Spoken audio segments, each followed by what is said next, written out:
দেখতে এসে যেটা ভালো লেগেছে এটা হচ্ছে একটা পুরোটা আধ্যাত্মিক পরিবেশ।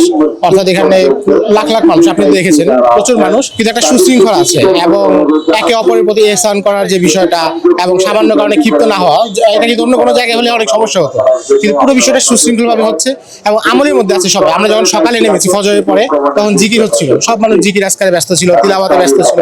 তারপর সারাদিন অনেক আলেমরা বয়ান করেছেন, দেশবরেণ্য আলেমরা এসেছেন, পীর সাহেব হুজুর নিজেও বয়ান করেছেন। তো এই পুরো বিষয়টা আধ্যাত্মিক পরিবেশ এবং মানুষ যে আমরা যে পরিবেশে থাকি, যেখানে গুনাহের প্রাধান্য বেশি বা আমাদের নানা ধরনের সমস্যা, মানসিক ডিপ্রেশন থেকে নিয়ে সবকিছুর মধ্যে এখানে একটা প্রশান্তির ছোঁয়া মানুষ পাবে এবং পাচ্ছে আলহামদুলিল্লাহ। যদি রাজনীতিকে আধ্যাত্মিকতা থেকে আলাদা করা হয়, মানে সেকুলার ধারা অনুসারে, তাহলে এটাকে প্রশ্নবিদ্ধ করা যেতে পারে যে রাজনীতির সাথে নৈতিকতার কোনো সম্পর্ক নাই, দুইটা আলাদা জিনিস। কিন্তু আমাদের কাছে ইসলাম যে সিয়াসতের কথা বলে, সেখানে ইসলাম হচ্ছে নৈতিকতা এবং রাজনীতি দুইটার মধ্যে সমন্বয় করে এবং এটাই হচ্ছে ইসলামের মূল বৈশিষ্ট্য।